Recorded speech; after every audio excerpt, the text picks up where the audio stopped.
നമസ്കാരം. മലയാളി വാർത്ത ഇൻസൈഡിലേക്ക് സ്വാഗതം ശ്രീ രാജേന്ദ്രൻ പത്തളം. നമസ്കാരം. പ്രതിപക്ഷ നേതാവ് വി.ഡി. സതീശന്റെ ഒരു പ്രസ്താവന ഇപ്പോൾ വന്നിരിക്കുന്നു. അദ്ദേഹം പറയുന്നത് കേരളത്തിലെ ഇടതുപക്ഷം ബി.ജെ.പിയെ പരാജയപ്പെടുത്താനല്ല ഇക്കുറി ശ്രമിച്ചത്, ബി.ജെ.പിയെ ദുർബലപ്പെടുത്താനല്ല, കോൺഗ്രസിനെ പരാജയപ്പെടുത്താനാണ് അവർ ശ്രമിച്ചത്. പാലക്കാട് ബി.ജെ.പിയെ ജയിപ്പിച്ചെടുക്കാനാണ് ഇക്കുറി പിണറായി വിജയൻ പരിശ്രമിച്ചത് എന്ന് സതീശൻ പറയുന്നു. വി.ഡി. സതീശന്റെ ഈ വാക്കുകൾ ഏറെക്കുറെ ശരി എന്ന് നമുക്ക് തോന്നുന്ന ഒരുപാട് സന്ദർഭങ്ങളുണ്ട്. ഒരു ഉദാഹരണത്തിന്, ഇടതുപക്ഷ സ്ഥാനാർത്ഥിക്ക് വേണ്ടി സിറാജിലും സുപ്രഭാതത്തിലും ഒക്കെ നൽകിയ പരസ്യം, മറുവശത്ത് ഒരു നീല ട്രോളിയുടെ പേരിൽ അന്ന് ബി.ജെ.പി സ്ഥാനാർത്ഥിയെയും കൂട്ടി പോലീസ് KPM ഹോട്ടലിന് മുന്നിലെത്തി നടത്തിയ നാടകങ്ങൾ, ഈ തെരഞ്ഞെടുപ്പ് പ്രഖ്യാപിച്ചതിന് തൊട്ടു പിന്നാലെ മുഖ്യമന്ത്രി പിണറായി വിജയൻ തന്നെ വിചിത്ര പ്രസ്താവനകളുമായി കളത്തിലിറങ്ങിയ അവസ്ഥ, അന്ന് തൃശൂർ പൂരം കലക്കിയത് തന്നെ എന്ന് കേരളത്തിന്റെ മുഖ്യമന്ത്രി തന്നെയാണ് പ്രസ്താവന നടത്തിയത്. അതും ബി.ജെ.പിക്ക് അനുകൂലമായ പ്രസ്താവനയെന്ന് അന്ന് കോൺഗ്രസ് നേതാക്കൾ ചൂണ്ടിക്കാട്ടിയിരുന്നു. ഈ തൃശൂർ പൂരത്തിന്റെ പേരിലാണ് സുരേഷ് ഗോപി തൃശൂരിൽ വിജയിച്ചത് എന്ന് പറയുന്ന അതേ മുഖ്യമന്ത്രി തന്നെ വിചിത്ര പ്രസ്താവനയുമായി പാലക്കാടും ഇറങ്ങി. പാലക്കാട് പ്രചരണ ഘട്ടത്തിൽ പോലും പിണറായി വിജയന്റെ ചില സമീപനങ്ങൾ അത് ബി.ജെ.പിയെ പൂർണ്ണമായി സഹായിക്കുന്നതെന്ന കോൺഗ്രസ് ആരോപണം അത് ശരിവെക്കുന്നതായിരുന്നു ആ നിലപാടുകൾ.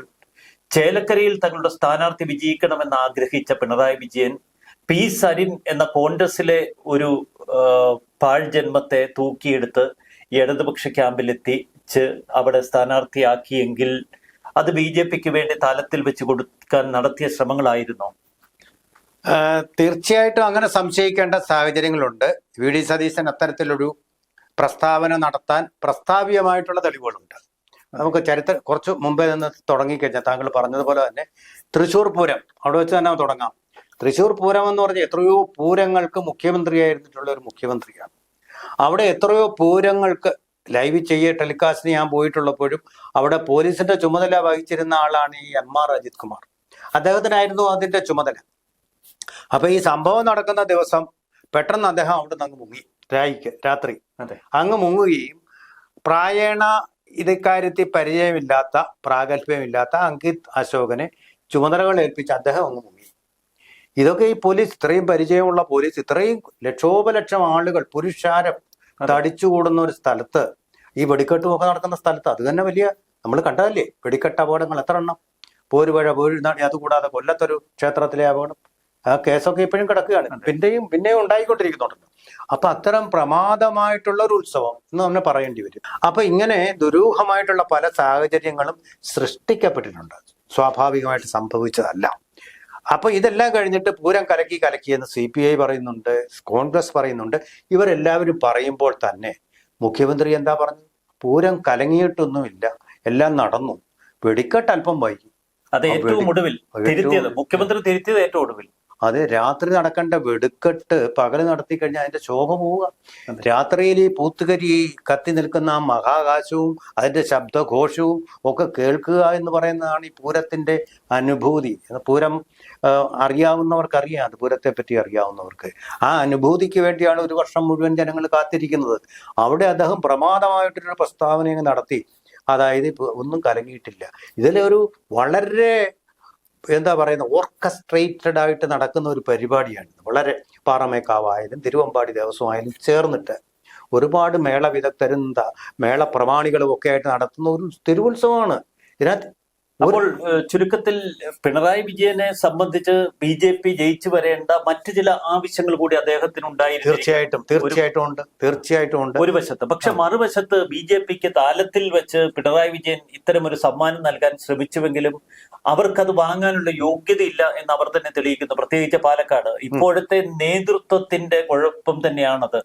ബി.ജെ.പി അണികളും പ്രവർത്തകരും ഒക്കെ ഏറെ ആവേശത്തോടെയാണ് പാലക്കാട് ഉപതെരഞ്ഞെടുപ്പിനെ ഇക്കുറി കണ്ടത്. കാരണം ഈ ശ്രീധരനോട് പാലക്കാട് ജനങ്ങൾക്ക് നീതി പുലർത്താൻ കഴിഞ്ഞില്ല. അത് തിരുത്താനുള്ളൊരു അവസരമാണ് ഇപ്പോൾ വീണ് കിട്ടിയിരിക്കുന്നത്. ഈ ഉപതെരഞ്ഞെടുപ്പ് ബി.ജെ.പിയുടെ NDA മുന്നണിയുടെ കേരളത്തിലെ തിരിച്ചുവരവായിരിക്കും എന്നൊക്കെയുള്ള ഒരു പ്രതീക്ഷ പാവം അണികൾക്കുണ്ടായിരുന്നു. പക്ഷേ ബി.ജെ.പി നേതൃത്വം അവരുടെ പതിവ് നയങ്ങളുടെ ഭാഗമായി തന്നെ അവിടെ കൃഷ്ണകുമാറിനെ അവതരിപ്പിക്കുന്നു, തോൽക്കുന്നു. പിണറായി വിജയനെതിരെ ശക്തമായ നിലപാട് ഒരു തലത്തിൽ അല്ലെങ്കിൽ മറ്റൊരു തലത്തിൽ CPI സ്വീകരിച്ചിരുന്നു. തുടക്കത്തിൽ സുനിൽകുമാർ ഉൾപ്പെടെ VS സുനിൽകുമാർ ഈ തൃശൂർ പൂര പ്രശ്നത്തിലും പാലക്കാട് ചില നടപടികളുടെ കാര്യങ്ങളിലും CPIക്ക് ഒരു വ്യത്യസ്തമായ അഭിപ്രായം ഉണ്ടായിരുന്നു. ഇപ്പോഴും നിലനിർത്തുന്നുണ്ട്. ശരിയാണ്. ഈ താങ്കൾ പറഞ്ഞ ആ പ്രയോഗം, താലത്തിൽ വെച്ച് നീട്ടിയ ഈ സമ്മാനമുണ്ടല്ലോ, പുറംകാലുകൊണ്ട് തട്ടിയെറിയുകയാണ് BJP ഇപ്പൊ ഇവിടെ ചെയ്തത്. അവർക്ക് ജയിക്കാനുള്ള എല്ലാ സാഹചര്യങ്ങളും ഉണ്ടായിട്ട് സ്വയം അവരത് വേണ്ട എന്ന് വെക്കുകയോ അല്ലെങ്കിൽ നിഷേധിക്കുകയോ ആണ് ചെയ്തിട്ടുള്ളത്. അതാണ് ഈ വമ്പിച്ച പരാജയം എന്ന് പറഞ്ഞാൽ നാണംകെട്ട ഒരു 2ാം സ്ഥാനത്തിലേക്കുള്ള അവരുടെ പതനം സൂചിപ്പിക്കുന്നത്. ഞാനീ പറഞ്ഞു വന്ന ഇതിനൊരു കാരണം, ഒരു കാര്യം ഉണ്ടെങ്കിൽ അതൊരു കാരണമുണ്ടല്ലോ. അതെ, ഇതിന്റെ ഒരു കാരണം എന്താണെന്നാണ് അങ്ങ് കരുതുന്നത്? എന്താണ് ഏതാണ് ഈ BJPയെ കൊണ്ടുവരാൻ UDFനെ പറഞ്ഞല്ലോ പ്രത്യേക കാരണമാണ്? അത് എന്ത് കാരണമെന്നാണ്? പിണറായി വിജയനെ സംബന്ധിച്ച് സ്വന്തം നിലനിൽപ്പ് തന്നെയാണ് ഏറ്റവും പ്രധാനം. കേരളത്തിലെ UDF മുന്നണിയെ ദുർബലപ്പെടുത്തി BJPയെ കൂടുതൽ ശക്തമാക്കി തന്റെ കാര്യങ്ങൾ നടത്തണം, അത്രയേ ഉള്ളൂ. അവിടെയാണ്, അത് കറക്റ്റ് പോയിന്റാണ്. ഞാൻ വിശദീകരിക്കാം. അതായത് ഇതിന് സാങ്കത്യം നൽകുന്ന, ഇതിന് പിൻബലം നൽകുന്ന ധാരാളം കാര്യങ്ങളുണ്ട്. ഒന്നാമത്, രമേശ് ചെന്നിത്തല പ്രതിപക്ഷ നേതാവായിരുന്നപ്പോ നല്ല ശരിക്ക് പഠിച്ചിട്ട്, അത് പ്രത്യേകിച്ച് IAS അദ്ദേഹത്തിന്റെ സുഹൃത്തുക്കളിൽ നിന്ന് കിട്ടിയ പ്രശാന്ത് കൂടി ഇപ്പോൾ വിവരം വെച്ചിട്ടാണ് മേഴ്സിക്കുട്ടിയമ്മയെ പ്രതിരോധത്തിലാക്കിക്കൊണ്ട് ഫിഷിംഗ് ബോട്ടിനെ സംബന്ധിച്ചുള്ള രഹസ്യങ്ങൾ പുറത്തുവിട്ട് ഞെട്ടിച്ചത്, മന്ത്രിസഭയെ ഞെട്ടിച്ചത് മേഴ്സിക്കുട്ടിയമ്മയ്ക്ക് രാജിവെക്കേണ്ടി വന്നു. അത് ഈയിടെ അവർ പറയുകയുണ്ടായി, വലിയ അസ്വസ്ഥത ഉണ്ടാക്കി. ആ സമയത്താണ് VD സതീശൻ പ്രതിപക്ഷ നേതാവായിട്ട് വരുന്നത്. VD സതീശനെ നല്ല സ്വർണ്ണ നാക്കു കൊണ്ടുള്ള വാക്കുകൾ കൊണ്ടാണ് പിണറായി വിജയൻ അന്ന് നിയമസഭാ തലത്തിലേക്ക് എതിരേറ്റത്. നല്ല ഒരു സംവാദകനും ഒക്കെ ആയിട്ടുള്ള നല്ല പ്രതിപക്ഷ നേതാവായിട്ട് പ്രവർത്തിക്കാൻ കഴിയുന്ന ആളാണ് VD സതീശൻ എന്ന് പറഞ്ഞു.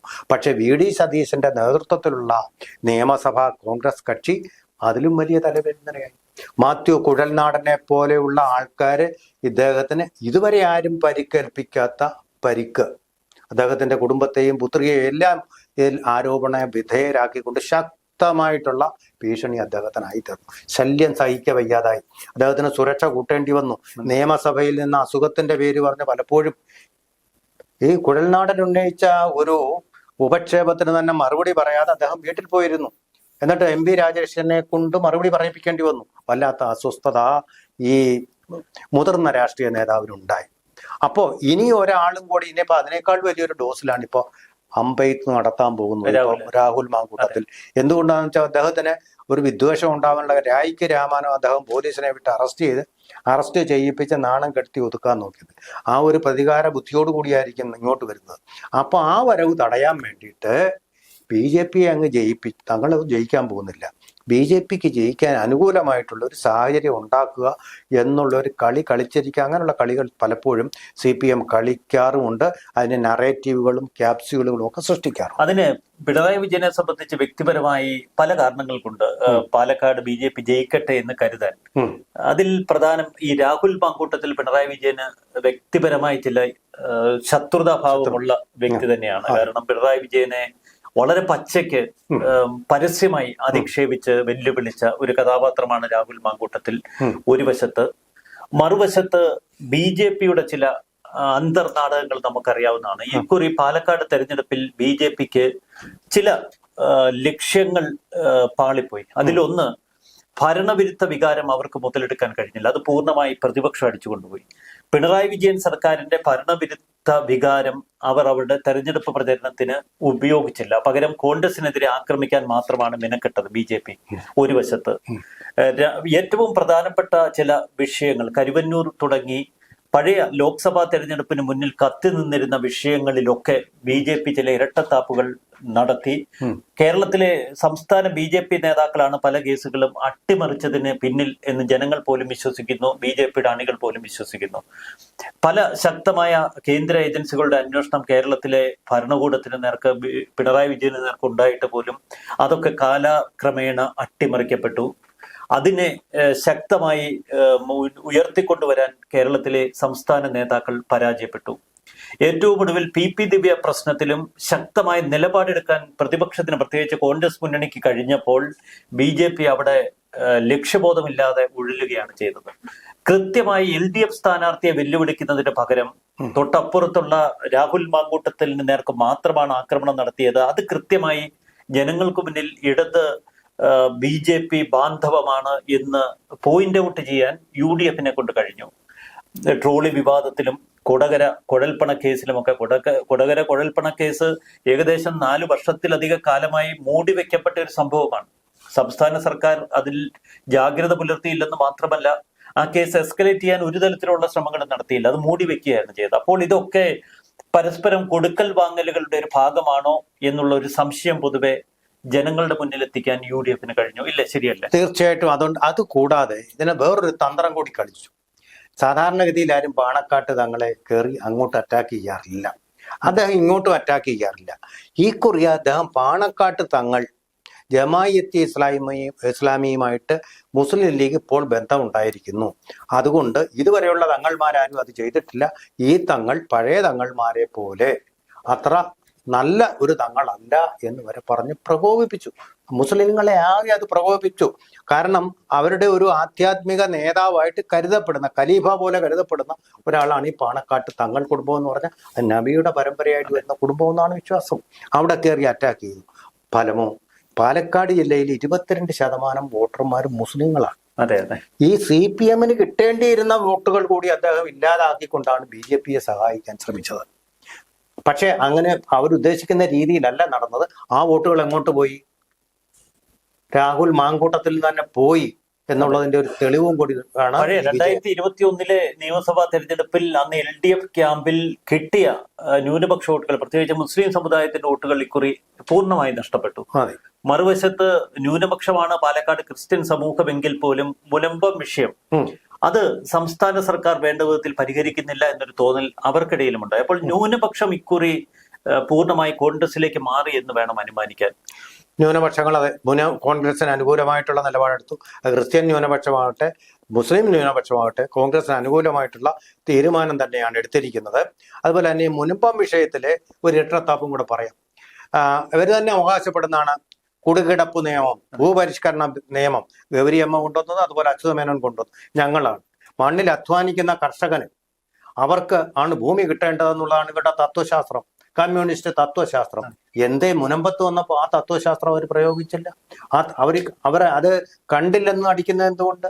അവരുടെ പരമ്പരാഗതമായ മണ്ണിൽ അധ്വാനിക്കുന്നവന്റെയാണ് മണ്ണ്, ദേഹരണം ചെയ്യുന്നവന്റെയാണ് ഭൂമി. അതാണല്ലോ ഭൂപരിഷ്കരണം ബില്ല് മൂലം പാട്ടത്തിനെടുത്തവർക്ക് പോലും ആ ഭൂമി കൊടുത്തില്ല. മുനമ്പം പ്രശ്നം കൈവശാവകാശം അതെന്താ ഇവിടെ ഇല്ലാത്ത? മുനമ്പം പ്രശ്നം പരിഹരിക്കാതെ വരുമ്പോൾ അതിന്റെ കൂടി നേട്ടം BJP-ക്ക് കിട്ടും എന്നുള്ളതാണ് ആ ഒരു ലക്ഷ്യത്തോടു കൂടി ചെയ്ത തന്ത്രപൂർവമായിട്ടൊരു നിലപാട്. അതുപോലെയാണ് താങ്കൾ പറഞ്ഞ ഈ സിറാജ്, സുപ്രഭാതം, ദിനകരൻ, അത് സുന്നി മുസ്ലിങ്ങൾ വായിക്കുന്ന പത്രങ്ങളാണ്. അവിടെ ഏറ്റവും നമ്മുടെ ഇവിടെ മനോരമ, മാതൃഭൂമി എന്ന് പറയുന്ന പോലെ അവിടെ വായിക്കപ്പെടുന്ന മലബാറിൽ വായിക്കപ്പെടുന്ന പത്രങ്ങളാണ്. വടക്കൻ കേരളത്തിൽ പത്രങ്ങൾ വായിച്ചില്ല എങ്കിൽ പോലും സമൂഹ മാധ്യമങ്ങളിൽ വൈറലാകും എന്നുള്ളത് അവർക്കറിയാം. അങ്ങനെ വന്നു കഴിഞ്ഞപ്പോൾ ഒരു വിഭാഗം ആൾക്കാരെ അത് നല്ല രീതിയിൽ അത് സ്വാധീനിച്ചിട്ടുണ്ടെന്നുള്ളത് വളരെ. പക്ഷെ അതിന്റെ ഗുണഭോക്താവാകാൻ BJP-ക്ക് കഴിഞ്ഞില്ല. കാരണം ഇത് ഇവർ തമ്മിലുള്ള പിണറായി വിജയനും BJP-യും തമ്മിലുള്ള ഒരു ബാന്ധവമാണ് എന്ന് ആളുകൾ അവരെ ഈ കളിച്ച കളി അവരുടെ ലക്ഷ്യം കാണുന്നതിൽ പാളിയെന്ന് മാത്രമല്ല തിരിച്ചടിയ ചക്കിന് വെച്ചത് കൊക്കിന് കൊണ്ടുവന്ന ഒരു മലയാള പ്രയോഗമാണ്. അതുപോലെ തന്നെയാണ് സംഭവിച്ചു. C. കൃഷ്ണകുമാറിന്റെ കാര്യം എടുത്താൽ മറ്റു ചില കാര്യങ്ങൾ കൂടി നമ്മൾ ശ്രദ്ധിക്കേണ്ടിയിരിക്കും. തൃശ്ശൂരിൽ സുരേഷ് ഗോപി മത്സരിക്കുമ്പോൾ അന്ന് മാതാവിന്റെ പള്ളിയിൽ പോകുന്നു, സ്വർണ്ണ കിരീടം വെക്കുന്നു, ഇതൊക്കെ പരിഹസിക്കാൻ ഉപയോഗിച്ചു എങ്കിലും ന്യൂനപക്ഷത്തെ സുരേഷ് ഗോപി ചേർത്ത് പിടിക്കുന്നു എന്നൊരു തോന്നൽ, പ്രത്യേകിച്ച് ക്രിസ്ത്യൻ സമുദായത്തെ ചേർത്ത് പിടിക്കുന്നു എന്നൊരു തോന്നൽ ഉണ്ടാക്കാൻ അവിടെ സുരേഷ് ഗോപിക്ക് കഴിഞ്ഞു. സുരേഷ് ഗോപിയുടെ പല പ്രവർത്തന രീതികളും അക്കാര്യം ഊട്ടി ഉറപ്പിക്കുന്നതായിരുന്നു. പലപ്പോഴും ക്രിസ്ത്യൻ വിശ്വാസം താൻ വളരെ അംഗീകരിക്കുന്ന ഒരു പന്ഥാവാണെന്ന് അദ്ദേഹം പരസ്യമായി പറഞ്ഞു. പക്ഷേ C. കൃഷ്ണകുമാറിനെ സംബന്ധിച്ച് മറ്റൊരു വഴിയിലൂടെയാണ് അദ്ദേഹം സഞ്ചരിച്ചത്. അദ്ദേഹത്തിന്റെ ഒരു ഉൾക്കാഴ്ച അല്ലെങ്കിൽ മറ്റുള്ളവരെ ഉൾക്കൊള്ളാനുള്ള ഒരു മനസ്സ് അവിടെയുള്ള ജനങ്ങൾക്ക് ബോധ്യപ്പെടുന്നില്ല. മറിച്ച് അദ്ദേഹത്തിന്റെ ധാർഷ്ട്യവും അഹങ്കാരവും ഒക്കെയാണ് കൂടുതൽ ചർച്ച ചെയ്യപ്പെട്ടത്. പിണറായി വിജയൻ സഹായിക്കാൻ നോക്കിയെങ്കിലും അതൊന്നും അതൊന്നും ഏറ്റില്ല എന്നുള്ളതാണ് അവിടെ സംഭവിച്ചത്. ഇത് പണ്ട് ഒരു പുരാണ കഥയുണ്ട്.